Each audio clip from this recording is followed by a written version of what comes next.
Assalamualaikum warahmatullahi wabarakatuh. Kembali lagi di podcast Jalur 9 bersama saya Mega.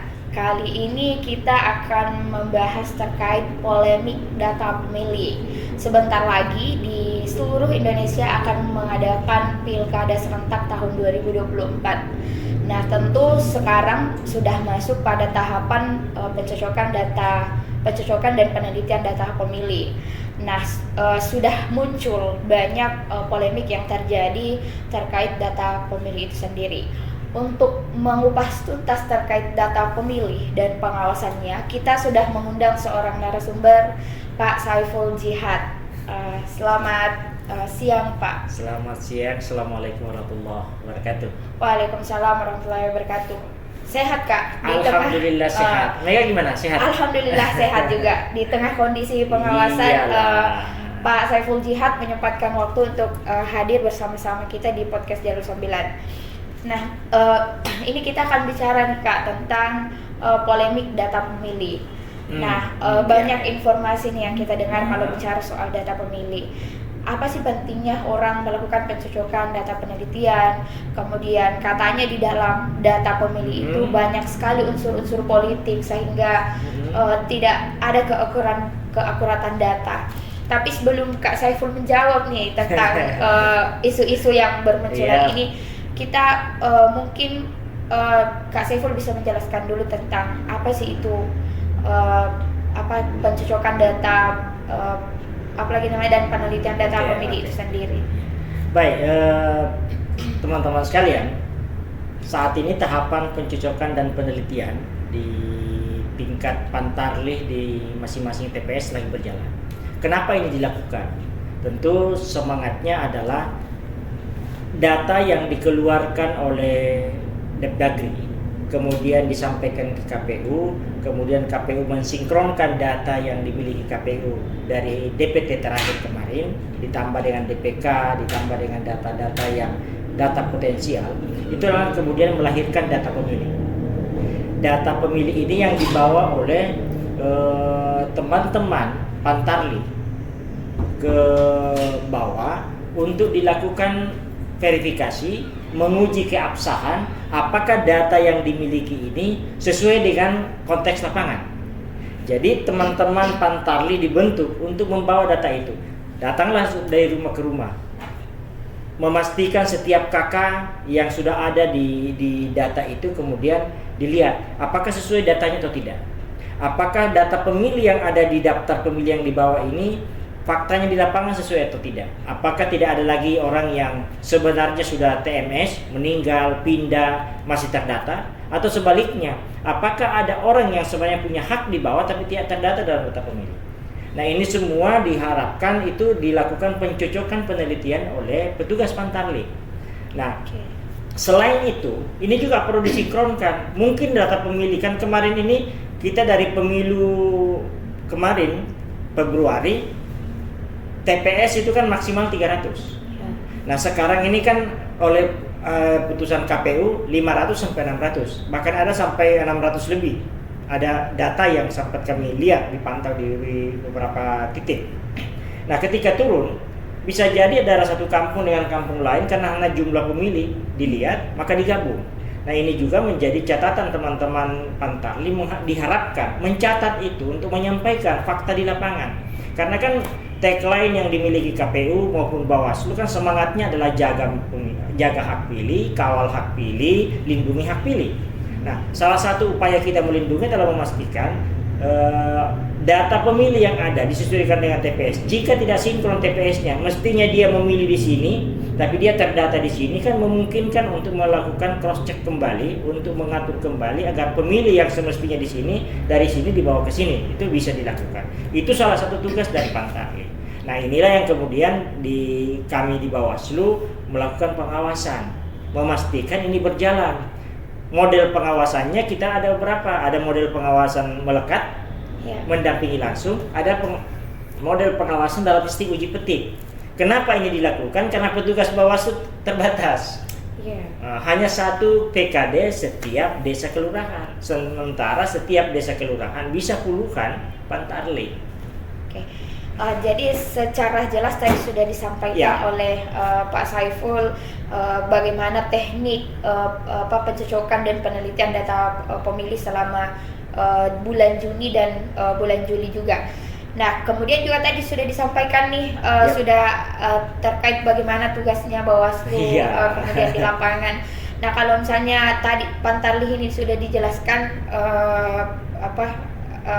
tugasnya. Nah, kira-kira kalau Bawaslu itu sendiri ke bawah untuk mengawasi atau memastikan bahwa Pantarlih misalnya melakukan pencocokan dan penelitian sesuai dengan prosedur itu di mana, Kak? Nah, ketika petugas Pantarlih sejak tanggal 24 Juni kemarin turun melakukan pencocokan dan penelitian, maka teman-teman PKD, pengawas desa kelurahan juga melakukan pengawasan. Pengawasan pertama ya tadi pengawasan melekat, mendampingi petugas, memastikan tata cara yang dilakukan sesuai prosedur. Apa yang mesti dilakukan, apa yang mesti diinformasikan, apa yang mesti didata, bagaimana jika ada data yang tidak sesuai, itu ada. Nah, karena keterbatasan pengawas, maka kita juga menggunakan mekanisme uji petik. Yang uji petik itu adalah masyarakat yang sudah dipastikan sudah dicoklit, itu yang didatangi oleh pengawas pemilu, menanyakan, Pak, apa kemarin sudah ada petugas? Bu, apa yang diminta petugas kemarin, apa saja apa. Nah, itu kemudian dipastikan kalau memang sudah sesuai, maka dianggap sudah sesuai. Nah, itu tugas Bawaslu. Nah, dari hasil ini menjadi menarik dari beberapa titik yang kami coba kunjungi, dari beberapa titik itu ada menarik. Misalnya di Binamu misalnya. Bukan di Binamu.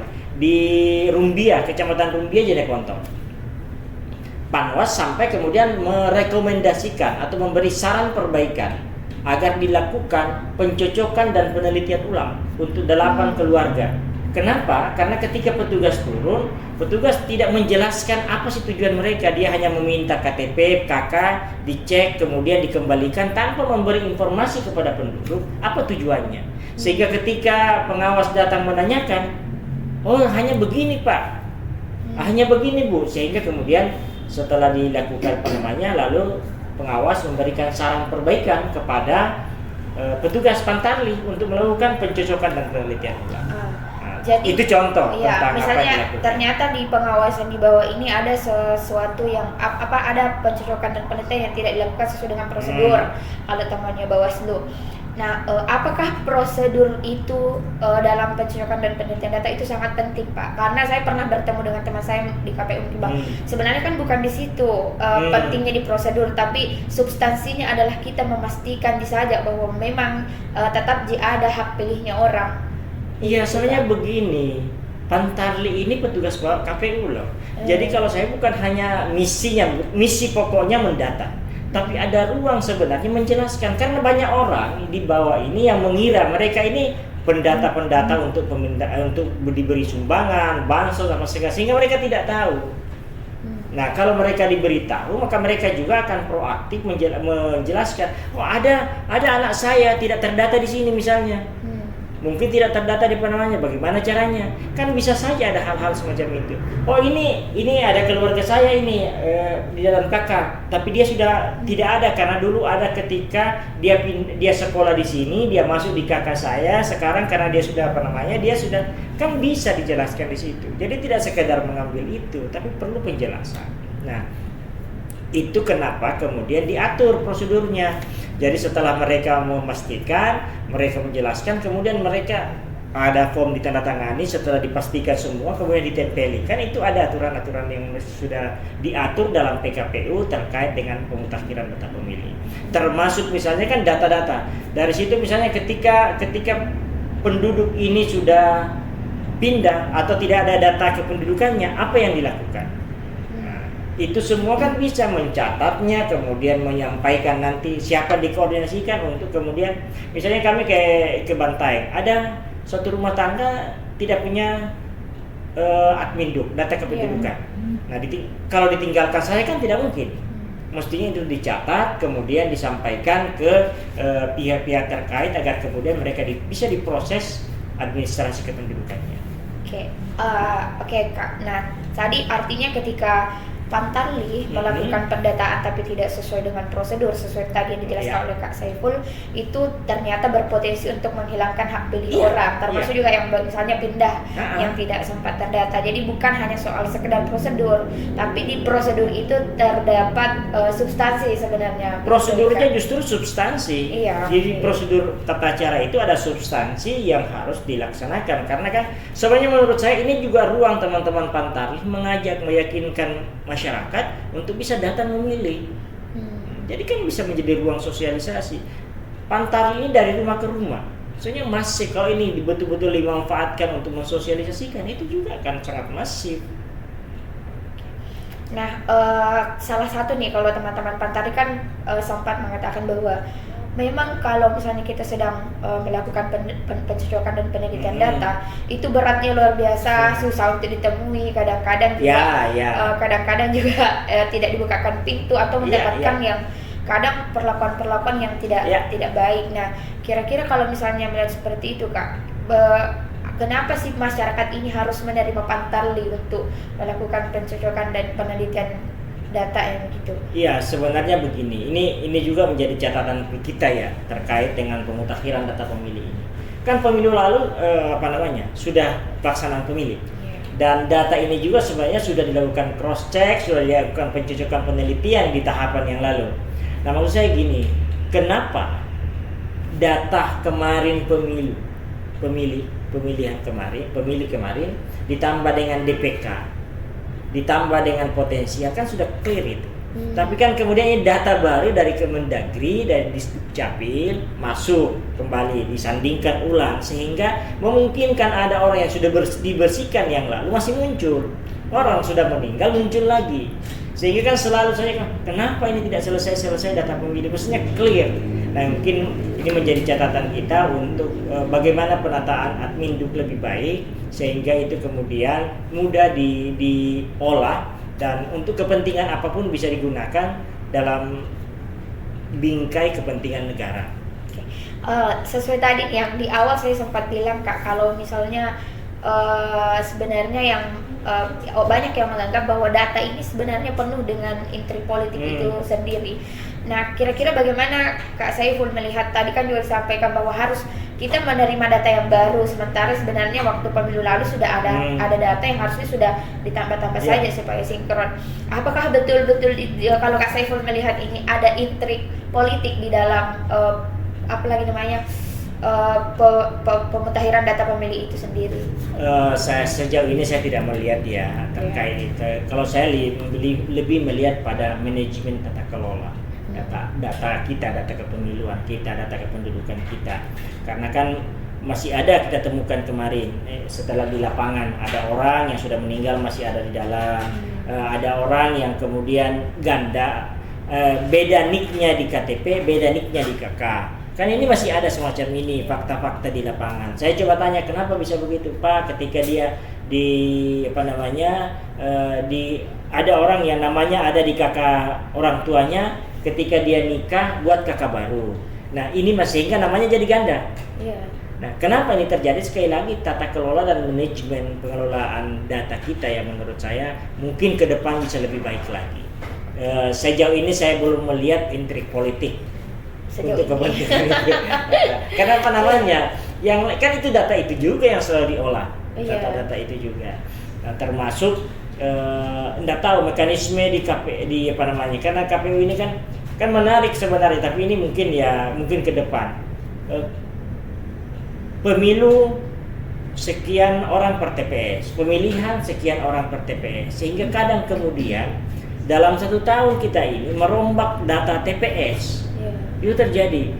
Bisa jadi ada orang yang tahun pemilu kemarin memilih di TPS ini, tiba-tiba di pemilihan ini memilih di TPS sana.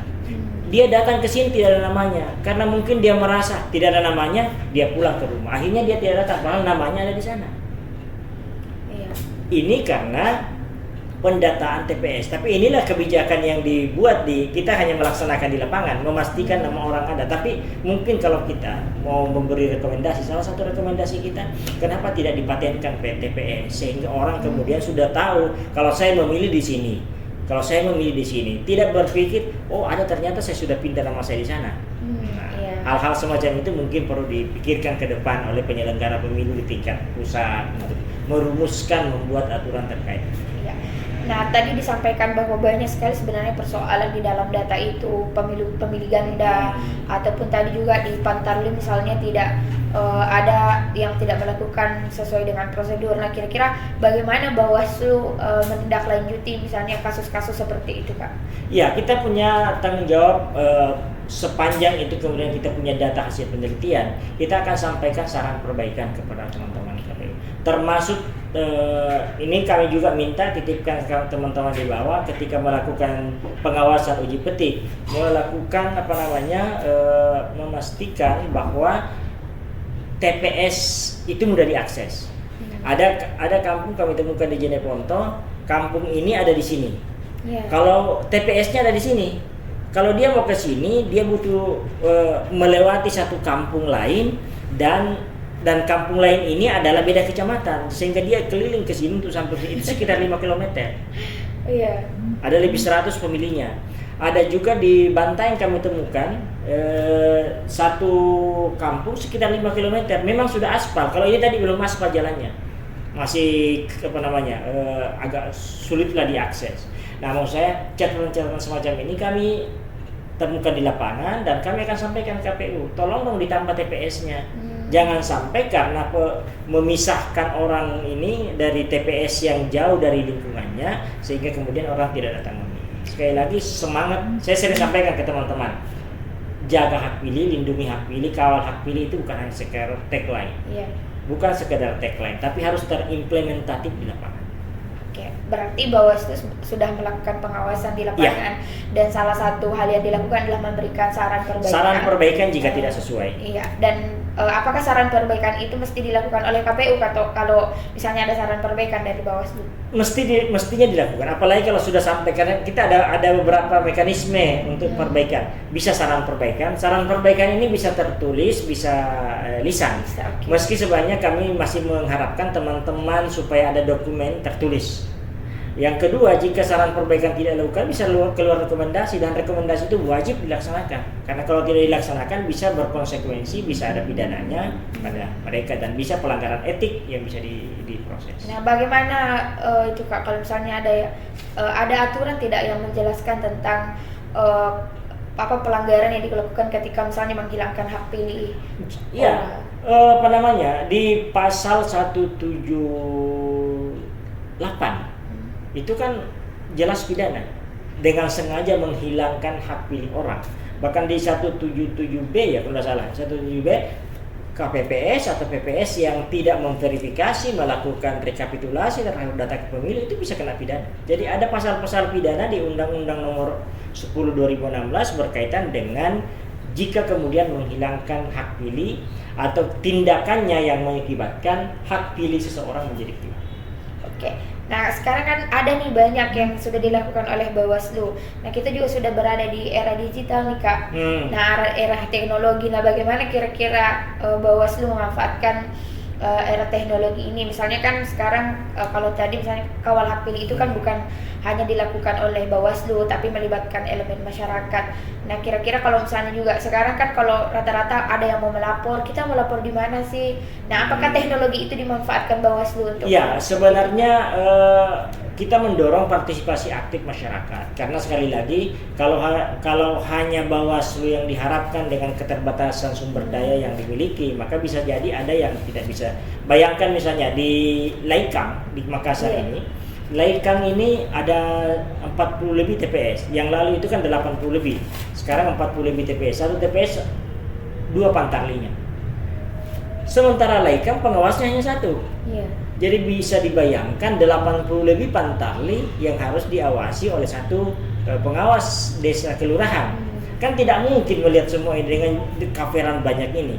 Sehingga yang kita harapkan partisipasi masyarakat. Jika ada masyarakat yang merasa belum terdaftar di daftar pemilih, atau misalnya dia punya informasi bahwa keluarga saya semuanya sudah meninggal atau sudah pindah tapi masih terdaftar, maka itu bisa disampaikan langsung ke teman-teman di PPS PPK, bisa juga ke Bawaslu di PKD-nya maupun Panwascamnya, dan saya kira di setiap kecamatan teman-teman jajaran kami sudah memberi informasi ruang mana yang bisa disampaikan jika ada mereka yang belum terdaftar. Aplikasi-aplikasi yang ada sebenarnya ada, tetapi kadang kemudian aplikasi ini sebenarnya kita sudah buat, tapi kan kemudian karena aplikasi yang sifatnya tersentral di Jakarta hanya kemudian sehingga bisa jadi penanganannya lambat. Sehingga kalau saya kontak person di masing-masing Panwascam, di masing-masing desa kelurahan itu bisa dijadikan ruang. Kami juga sudah sampaikan ke teman-teman Panwascam, ke teman-teman Bawaslu Kabupaten Kota agar kemudian kontak-kontak person ini dibuka sehingga membuka akses ke masyarakat.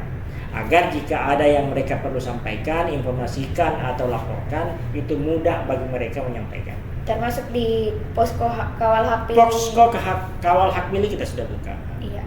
Nah, artinya kan partisipasi masyarakat ini sangat dibutuhkan. Sangat dibutuhkan. Nah, apa yang dilakukan Bawaslu untuk mengajak masyarakat ini, pendidikan yang disampaikan ke masyarakat untuk mengajak berpartisipasi? Saya kira di semua bagian. Sekali lagi kan kita sadar bahwa demokrasi itu adalah partisipasi sebenarnya hakikatnya. Tanpa partisipasi tidak ada demokrasi. Sehingga yang kita dorong partisipasi dengan berbagai macam pendekatan. Teman-teman lewat pendekatan informasi di membuat flyer, membuat himbauan, membuat informasi di media dan seterusnya. Demikian juga dengan mencoba mendekati masyarakat dari forum-forum warga yang bisa dimaksimalkan agar kemudian bisa menyampaikan kepada masyarakat tentang pentingnya keterlibatan di setiap tahapan. Jadi tahapan pemutakhiran data pemilih kita terlibat, menginformasikan jika ada yang perlu diinformasikan, tahapan pencalonan, tahapan kampanye, tahapan pemilu, itu kan setiap tahapan ada. Ruang-ruang ini selalu ada ruang partisipasi masyarakat yang kita harus dorong. Dan ini tidak hanya menjadi tugas tidak hanya menjadi tugas Bawaslu menyampaikan ini, tidak hanya diharapkan terjadi ketika pemilu, tapi di luar pemilu pun kita selalu sampaikan agar ini kemudian tertanam dalam pemahaman masyarakat pentingnya partisipasi. Karena itu kan membangun kesadaran sebenarnya bagaimana masyarakat kemudian sadar tentang pentingnya partisipasi dan tidak hanya didorong ketika ada agenda pemilu. Di luar pemilu pun terus kita dorong agar masyarakat memiliki kesadaran bahwa kesuksesan pemilu itu hanya terjadi jika masyarakat berpartisipasi. Banyak sekali tadi sebenarnya informasi yang sudah disampaikan oleh Kak Saiful Jihad, dan itu menjadi salah satu bahan juga untuk kita evaluasi ataupun melihat ke depan bahwa keakuratan data pemilih nanti menjadi sangat penting sehingga polemik-polemik yang mungkin muncul terkait data pemilih ini perlu dikawal bersama-sama. Karena kalau data pemilu kita tidak akurat, tidak mutakhir, kan ujungnya ini bermasalah ke depan. Bagaimana menyiapkan logistik, berapa surat suara mesti dibuat, kemudian sampai pada pemungutan suara. Jangan sampai misalnya kasus orang yang lagi merantau. Kami sampaikan ke jajaran kami dan kami juga minta Pantari melakukan. Kalau memang datanya ada di KK, di KTP-nya aktif, NIK-nya, jangan dihapus, tapi tandai. Jangan sampai orang yang sudah merantau di Kalimantan, merantau di Malaysia sudah bertahun-tahun ini datang, maka dia punya hak karena dia dihapus. Tapi perlu ditandai, jangan sampai ketika pemilu nanti ada orang yang menggunakan menggunakan surat pemberitahuan dia misalnya. Kan kasus misalnya kemarin pemilu ada di Pindrang, perantaunya di Malaysia, ada juga di Kalimantan, tetapi pada hari H ada tanda tangannya daftar hadir dan dia mencoblos. Akhirnya kita rekomendasikan PSU karena orangnya tidak ada. Jadi ada orang lain yang menggunakan surat suara dia. Oke. Terima kasih banyak nih Kak. Kita akhirnya mendapat banyak informasi terkait pentingnya kita sama-sama mengawal sehingga tidak muncul polemik dalam keakuratan data pemilih, termasuk di pemilihan serentak 2024 nanti. Ya, sebelum ditutup mungkin nih Kak, ada pesan mungkin untuk pemirsa yang menonton. Ya, teman-teman sekalian, pemilu ini atau pemilihan ini adalah tanggung jawab bersama kita. Ayo kita sama-sama Ada Bawaslu, ada KPU yang ditunjuk oleh negara untuk menyelenggarakan, tapi mereka tidak bisa bekerja sendiri. Bawaslu juga dan KPU juga tidak bisa menepuk dada bahwa mereka lah kesuksesan ini. Kesuksesan ini adalah ketika masyarakat itu berpartisipasi, menyampaikan informasi yang perlu diketahui dan perlu dilakukan penindakan, atau melaporkan jika ada hal-hal yang dianggap tidak sesuai dengan prosedur, agar kemudian kita sama-sama menjaga kualitas demokrasi kita bisa lebih baik ke depan. Ya, terima kasih banyak. Terima kasih. Terima kasih banyak. Sekian untuk pertemuan kita kali ini bersama Kak Saiful Jihad. Semoga bermanfaat. Sekian dan terima kasih. Assalamualaikum warahmatullahi wabarakatuh. Waalaikumsalam warahmatullahi wabarakatuh.